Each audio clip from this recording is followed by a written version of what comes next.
but a lot of things are still the same. That is your jam. That's your guy, right? Yes. That's your guy. I love him. You like Bob's? I like I Bob do. Seger. I grew up with him. My dad really loved him. For me, Seeger's one of those truly American sounds. Mm-hmm. Does that make sense? Mm-hmm.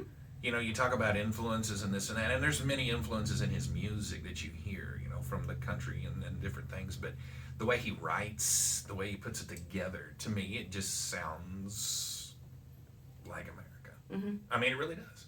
Hell, he's got the song American Storm. There you go. That was like, growing up, that was always one of my parents' favorite bands, and like, along with Don McLean, and sure. you know, like, just, for me, there's so many. All right, so here's one. If you talk about, you know, you want to hear, you know, if I were in a foreign country and somebody, you know, or someone from a foreign country came to me and said, you know, I want a song that, you know, says America. You know, I want the sound of America. I would immediately give them Jackson Browne's Running on Empty. Put that in, listen to it. Mm-hmm. Actually, just go get the soundtrack to Forrest Gump.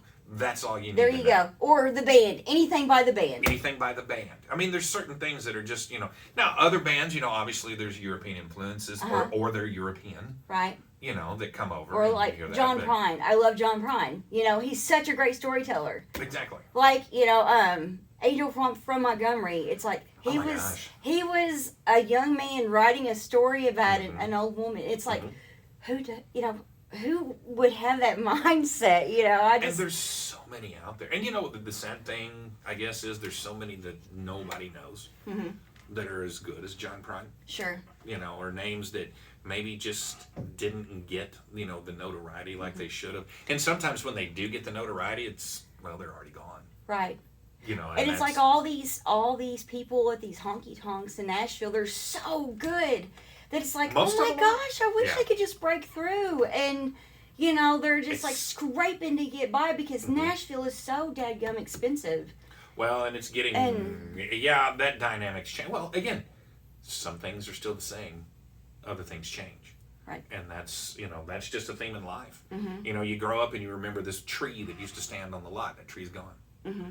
You know, the lot's still the same, but, you know, things change. And that's, you're right. I've been to Nashville many times and seen someone that I thought, my goodness, I hope they get a chance. And occasionally I can go back and, you know, Lily Mae Reish is one that comes to mind. Lily Mae, I saw her the first time this years ago in Tootsie's.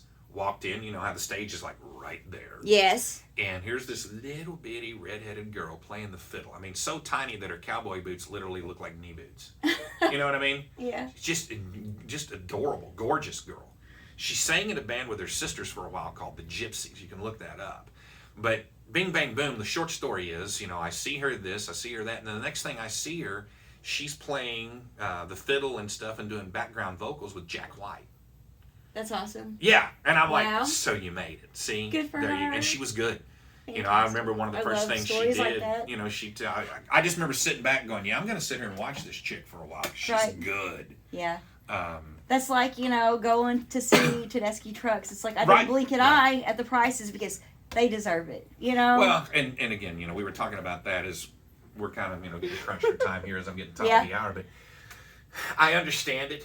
But yeah, some of the ticket prices right now for this summer are outrageous. Yeah, they are. And that's not counting the fact that we got $4, $5, $6 a gallon gas right now. Right. So you start looking at some of these trips. I mean, how many of those concerts are you going to go to with the gas prices being as high as they are, especially in the world that we live in? And how many $20 beers are you going to get and $35 T-shirts? And it's like, oh my gosh. It's like, sorry kids, we're not going to Disney World. Mom and Dad wanted to go to a concert. Yeah, that's what I'm saying. If you're not careful, you know, you've blown $400 or $500 or $600, and you hadn't even blinked.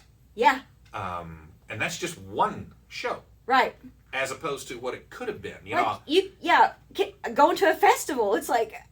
I know it's all these things are coming into play. I mean, I'm not trying to sound like a Debbie Downer, but unless we have a shift here, exactly, there's going to be a lot of, while we all want to get out and run, we're going to be looking at alternative ways to do it. More staycations, more staying local, more looking at, do I really need to go 200 miles away to go fishing, or can I go right over here? You know, do I really need to drive 3.5 hours and spend so much money for this show? Or do I just, for people like us, it compounds it because we're 2 or 3 hours away from St. Louis. We're 2 or 3 hours away from Nashville. Right. You can go to the McCracken County Public Library and check out a fishing pole. There you go. And go to Noble Park. Right. And come see me. And go see Amanda Beth. Right. Why wouldn't you? Because and get a get a tutorial. So there you go. Yeah. And she'll talk to you. You can get an autograph. Right. Yeah, that'll be worth absolutely nothing. You never know. Don't say that. You never